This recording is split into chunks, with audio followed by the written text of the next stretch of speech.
Hey everyone, back with another video about the Sony FX30. It's been about a month and a half since I received it from B&H, and so I kind of just wanted to talk a little bit about some of the things that I've learned about it, some of the things that I like about it.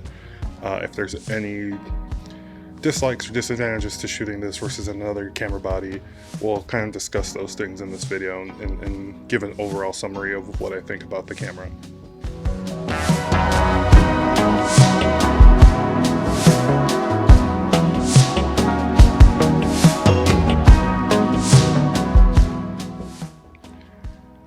So the Sony FX30 was my first foray into any type of, predominantly cinema camera.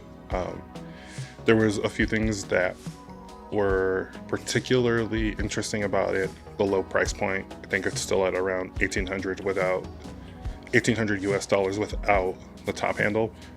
The Sony FX30 was also appealing because it also has a lot of the features that the other cinema cameras have. I know the menu system is really close to what the Sony FX3 is like, and so being able to have those pro features in a smaller, more affordable camera was a huge deal, especially as someone that's just starting out. That way I can kind of try to simplify, or if I needed to use a little more advanced features in the camera, I would have that available once I start to learn. It's also appealing because of its small form factor. As you can see here, it's just about the size of any regular mirrorless camera. Only thing being that there's a little bit of a protrusion just because of the fan that's inside. But again, if you're preventing overheating, especially for me who lives in a desert and we'll try to shoot this in the summer, it's kind of a big deal. So I don't mind having a little bit of a bump because I need that fan to dissipate all that heat during the summer here in Texas. First thing I wanted to talk about was the ease of use. A camera like this can be kind of intimidating just because on this it feels like there's so many more buttons and there's a lot of things to press, or a lot of options. It may be overwhelming to just go through a Sony camera system in general. I think we've all, as if we've shot with a Sony camera, that's definitely an issue that we've all had, and it's pretty expansive, which can be pretty good or pretty bad just depending on the scenario that you're in and your experience level.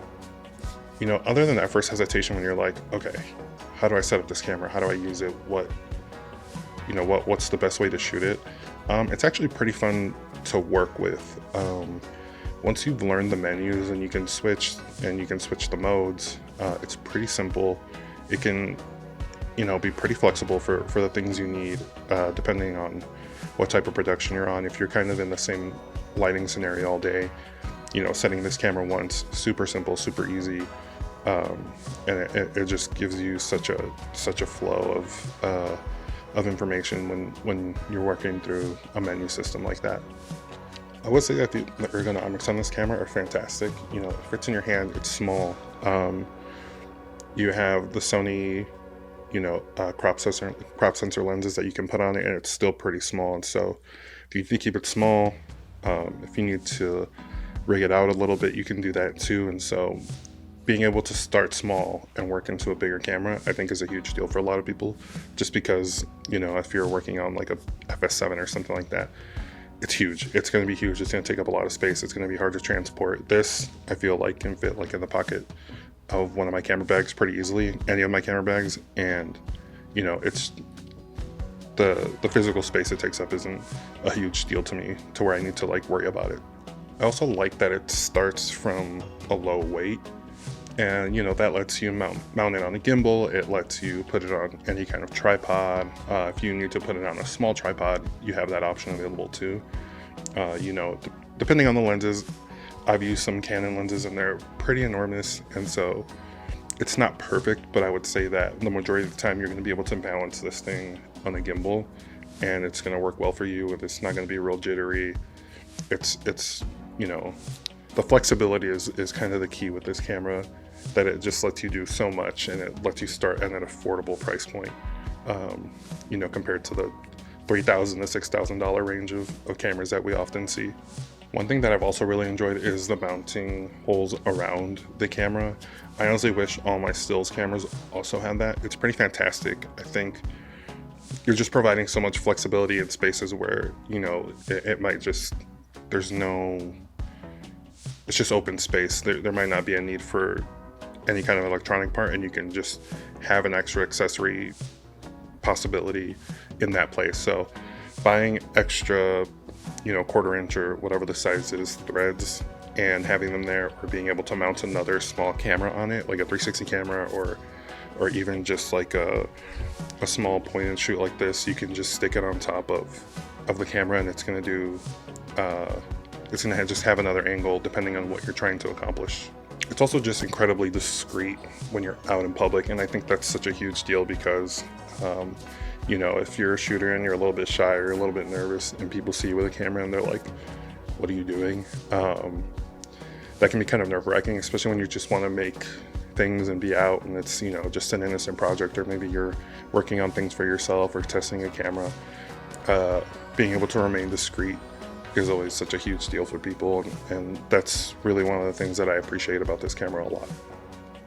And so the second thing I want to talk about was the overall quality in regards to image quality, just because I think that's always a concern to people as, you know, they shoot on crop sensor cameras or Super 35 cameras, whatever terminology you want to use.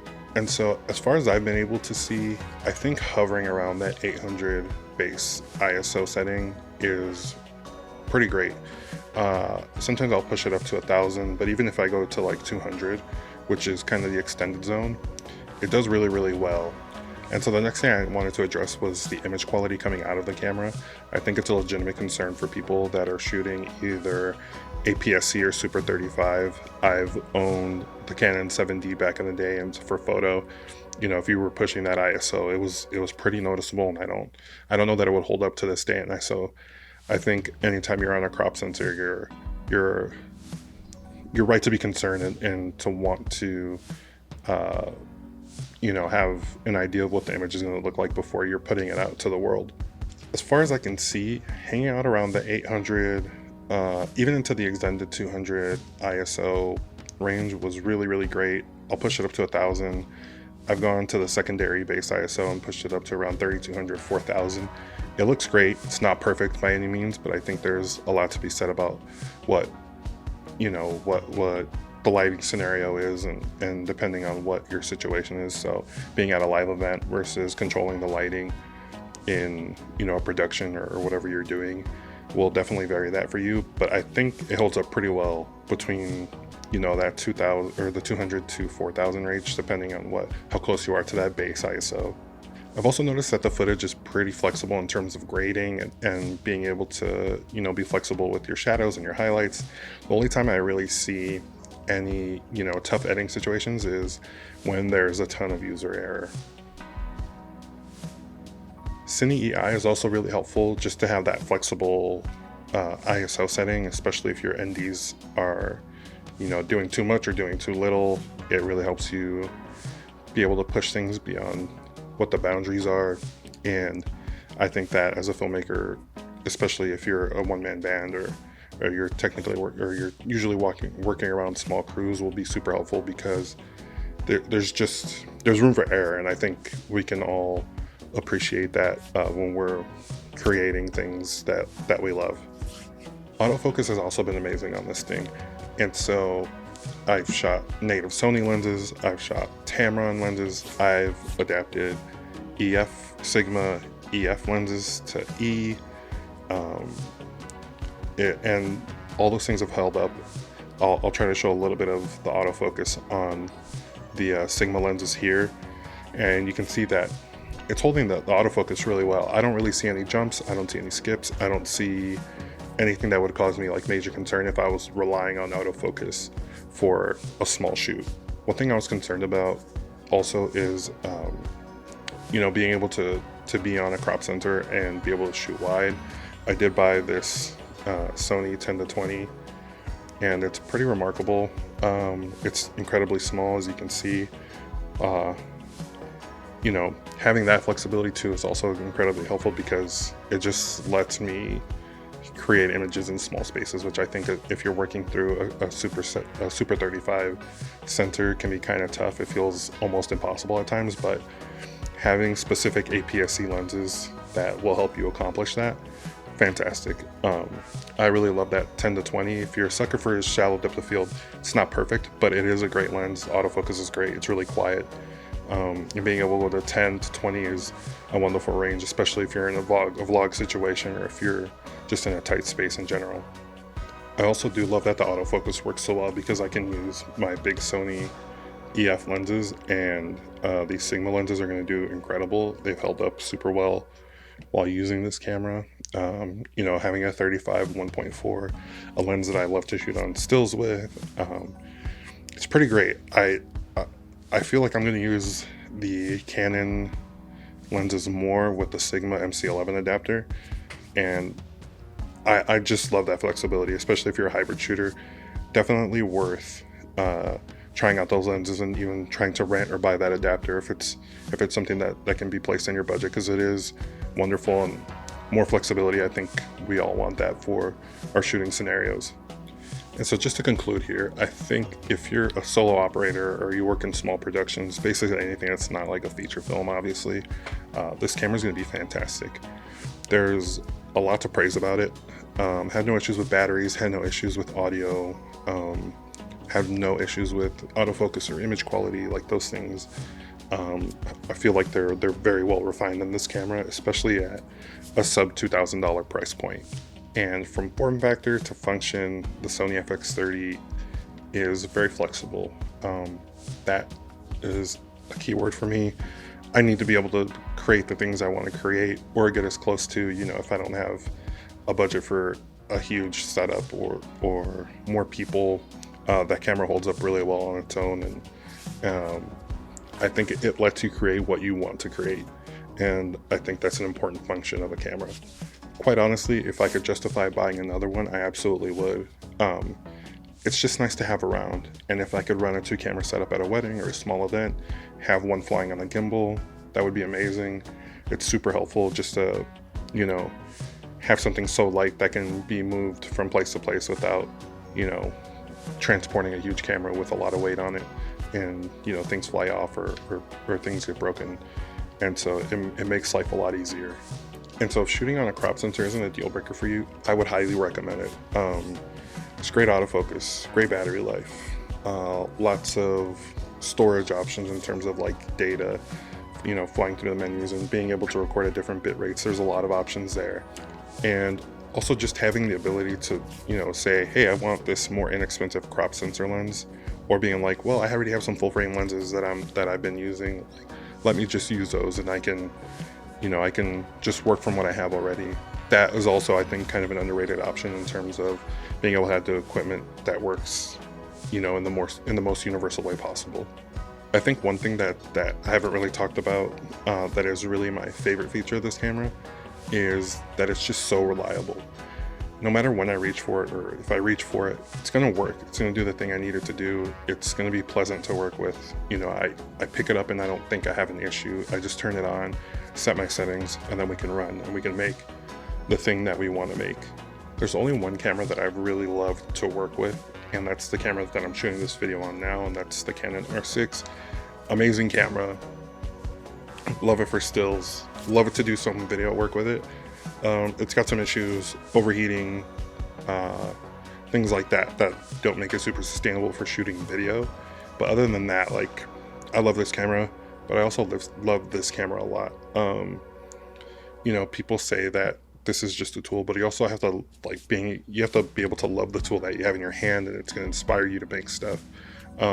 Doesn't have to be the most expensive gear. It just has to be the thing that works for you, works for your budget, and the thing that you love and that you can count on day in and day out. And I feel like I have that in this camera. Honestly, I might just lie to myself and say, hey, just get another Sony FX30. It's worth it. Maybe being able to have a 2-camera setup for this YouTube setup would be great. Just to have a reliable backup video camera would be fantastic. Who knows? I might get another one. So I'll see when they're available. It's an amazing price point, and that is also just a huge thing to consider when you're investing in your business or investing in a hobby or a passion that you may have. So don't forget to like this video, subscribe to the channel. There's going to be more videos coming. I plan to do one regarding the still quality of the Sony FX30. Haven't really tried it at all, if I'm quite honest. I think, you know, when I got it, I really wanted to focus on making more videos and making YouTube content, and so that's what I've done. So that stills a video be coming soon. You know, after really investing more time and energy into making YouTube content, I've kind of grown over 100 subscribers now, and so I want to talk about a little bit about strategy and what led to that happening, and how I feel good about it, and how I feel that this can be viable if I continue to just keep working towards creating more YouTube content and helping with education and information, which is super important and what this platform is about. So yeah, just make sure you subscribe. Any feedback is welcome. Video ideas are incredibly welcome. I know that there's a lot of people that want to see content before they really invest in a camera. Right now I have no gripes about this camera. Love the price point, love the function. That's a lot of what I have to say, and so I see myself using this camera a lot in the future for more video projects. And so subscribe, because that's probably what these videos will be shot on. Thanks.